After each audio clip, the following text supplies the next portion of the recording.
জনগণ, ছাত্র জনতা কাঁধে কাঁধ মিলিয়ে আপনাদেরকে দেশ থেকে বাধ্য করেছে। সেই জনগণ এখনো বেঁচে আছে, সজাগ সচেতন আছে। এক সেকেন্ডের জন্য আপনাদেরকে দাঁড়াতে দেওয়া হবে না। নিষিদ্ধ আছেন, নিষিদ্ধ থাকেন। আপনাদের নেত্রী পলাতক আছে, পলাতক থাকেন। আপনারা অযথাই মাথা বের করে মাথা কাটার মতো সিদ্ধান্তের দিকে আপনারা ধাবিত হবেন না।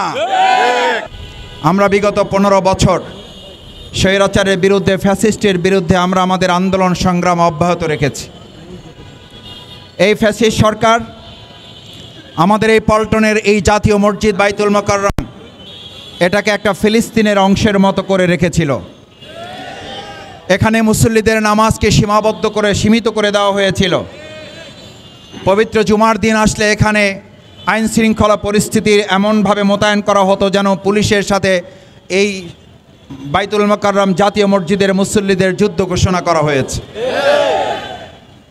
সেই পরিস্থিতিতেও ঢাকা মহানগরী, দক্ষিণ বাংলাদেশ জামাত ইসলামী ঢাকা মহানগরীবাসীকে নিয়ে ফ্যাসিস্ট সরকারের বিরুদ্ধে আমরা আমাদের সব ধরনের আন্দোলন সংগ্রাম চালিয়ে 2024-এর জুলাই আগস্টের গণঅভ্যুত্থানের মাধ্যমে যে নতুন বাংলাদেশ পেয়েছি, সেই নতুন বাংলাদেশে আর ফ্যাসিস্টদের কোনো কার্যক্রম এখানে সফল হতে দেওয়া হবে না। আজকে আপনার দুর্ভাগ্যের সাথে লক্ষ্য করছি, যারা এই হঠাৎ করে ঝটিকা মিছিল করছেন, যারা হঠাৎ করে বোমার বিস্ফোরণ ঘটিয়ে জনগণের মধ্যে আতঙ্ক তৈরি করছেন, যাতে আগামী দিনের ত্রয়োদশ জাতীয় সংসদ নির্বাচনে এদেশের মানুষের মধ্যে উৎসবমুখর একটি পরিস্থিতিতে অবাধ, সুষ্ঠু, নিরপেক্ষ নির্বাচন অনুষ্ঠিত হতে না পারে, তার জন্য আপনারা এই ষড়যন্ত্র করছেন। আপনারা এই জন্য ষড়যন্ত্র করছেন যাতে এদেশের মানুষের মধ্যে আবার সেই বিগত 15 বছরের মতো গুম, খুন, সন্ত্রাস এবং একটি দুর্যোগপূর্ণ আবহাওয়ার মতো করে দুর্যোগপূর্ণ রাজনৈতিক পরিস্থিতি তৈরি করে বাংলাদেশের মানুষের মধ্যে আপনারা আতঙ্ক তৈরি করার অপপ্রয়াস চালান। এই অপপ্রয়াস চালানো, আপনারা যদি মনে করেন প্রশাসনের কিছু সংখ্যক ব্যক্তিরা ফ্যাসিস্টের দোসর হিসাবে আপনাদেরকে ভিতর থেকে সহযোগিতা করে হয়তো আশ্বাস দিতে পারে, আপনাদের ভালো করে মাথায় রাখা দরকার, শেখ হাসিনা সমস্ত রাষ্ট্রযন্ত্রকে ব্যবহার করে যেই আওয়ামী লীগকে টিকিয়ে রাখতে না পেরে সে নিজে দেশ ছাড়া হয়েছে।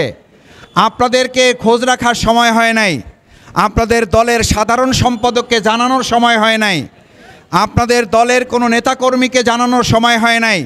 শেখ হাসিনা তার পরিবারের সামান্য কয়েকজন সদস্যকে জানানো ছাড়া এবং 14টা সুটকেস ছাড়া সে আর কিছুই নিয়ে যেতে পারে নাই।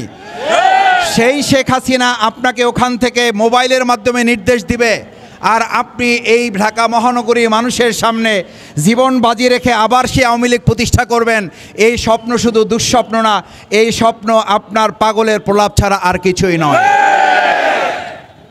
কিছু সংখ্যক প্রশাসন যদি ফ্যাসিস্টের দোসর হিসাবে আপনাকে সহযোগিতাও করে, আপনাদেরকে মনে করিয়ে দিতে চাই, সমস্ত প্রশাসন যন্ত্র, দেশি এবং আমাদের প্রতিবেশী রাষ্ট্র আপনাদের সামগ্রিক সহযোগিতা দিয়ে 2024-এর জুলাই আগস্টের গণঅভ্যুত্থানে যারা শুধু পতনই হয় নাই, যারা দেশ ত্যাগ করতে বাধ্য হয়েছেন, এবং এখন আপনারা খেয়াল করেছেন আপনাদের নেতৃবৃন্দ এখন বিভিন্ন বিদেশের মার্কেটগুলোতে মার্কেট করে এবং সেখানে তারা বড় বড় রেস্টুরেন্টগুলোকে খাচ্ছে এবং সেখানে তারা দহরম মহরম ফুর্তি করছে, আর আপনাদেরকে কিছু টাকা পয়সা দিয়ে আপনাদেরকে এখানে ব্যাঙের মতো লাফাচ্ছে। আপনারা কিসের জোরে লাফাচ্ছেন আপনারা এগুলো জানি। আমাদের মাওলানা দেলোয়ার হোসেন সাঈদী রাহিমাহুল্লাহ উনি ওনার বক্তব্যে বহু আগে আপনাদের সম্পর্কে বলে গেছেন, এই ব্যাঙগুলো হাতির মাথায় লাথি মারার সাহস কেন পায় এটা আমাদের জানা আছে। এই গল্প উনি বহু আগে বলে রেখে গেছেন।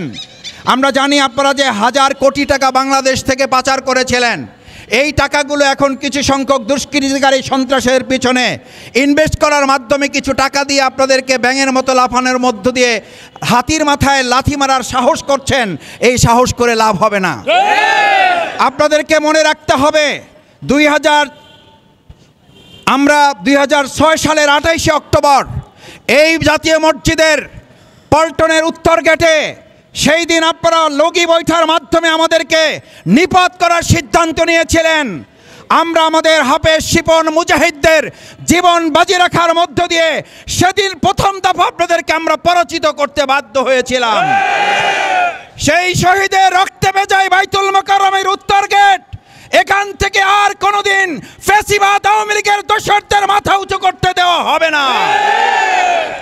আর একবার আবু সাইদ মুগ্ধরা জীবন দিয়ে এই ফ্যাসিবাদ আওয়ামী লীগের কবর রচনা করেছে। সুতরাং সেই ফ্যাসিবাদ আওয়ামী লীগ আবার যদি 7 হাত মাটির নিচে কিছু টাকা পয়সা রেখে আপনাদেরকে গরম করে হাতির মাথায় লাথি মারার সাহস দেখায়, এই সাহস দেখিয়ে জনগণের গণধোলাইয়ের মুখে পড়া ছাড়া আপনাদের আর তেমন কিছু উল্লেখযোগ্য সফলতা পাবেন না। আমরা পরিষ্কার বলতে চাই, আপনাদেরকে যদি কেউ কেউ পিছন থেকে উস্কানিও দিয়ে বলে যে আপনারা করেন, আমরা দেখতেছি, আমরা আপনাদের বাধা দেব না, এই কথা আমরা কারো কারো মুখে শুনতে পাই। ভালো করে কান খুলে শুনে রাখেন আওয়ামী লীগ, ভালো করে শুনে রাখেন নিষিদ্ধ ছাত্রলীগ, যুবলীগ, শ্রমিক লীগ। 2024 সালের জুলাই আগস্টের গণঅভ্যুত্থানে আওয়ামী লীগকে নিষিদ্ধ করার জন্য, দেশ ত্যাগ করার জন্য কোন দল মত নির্বিশেষে শুধু এখানে ভূমিকা পালন করে নাই, জনগণ, ছাত্র জনতা কাঁধে কাঁধ মিলিয়ে আপনাদেরকে দেশ থেকে বাধ্য করেছে। সেই জনগণ এখনো বেঁচে আছে, সজাগ সচেতন আছে। 1 সেকেন্ডের জন্য আপনাদেরকে দাঁড়াতে দেওয়া হবে না। ভুল করবেন আপনারা। কোন রাজনৈতিক দলের যদি আপনাদের পিছনে উস্কানিও থেকে থাকে, আপনারা ভালো করে মনে রাখবেন, কোন একটা রাজনৈতিক দল শুধু নয়, যদি আপনাদের আরও পৃথিবীর কোনো অংশ আপনাদেরকে বলে যে আপনাদেরকে আমরা দেখে রাখবো, বাংলাদেশের 18 কোটি মানুষ আপনাদেরকে প্রতিরোধ গড়ে তোলে। বিগত কয়েকদিনে যেভাবে আপনাদেরকে গণধোলাইয়ের মুখে ফেলানো হয়েছে, আপনাদেরকে প্রত্যেক জায়গায় ধরে ধরে শুধুমাত্র প্রশাসন না, জনগণ কাঁধে কাঁধ মিলিয়ে আপনাদেরকে প্রতিরোধ করতে বাধ্য হবে। সুতরাং জনগণের প্রতিরোধের মুখে আপনারা পড়বেন, এই আশঙ্কা শুধু নয়, ভবিষ্যতে আপনাদেরকে বাংলাদেশের আগামী দিনের অগ্রগতি উন্নতির প্রশ্নে আর কোনো ছাড় দেওয়া হবে না।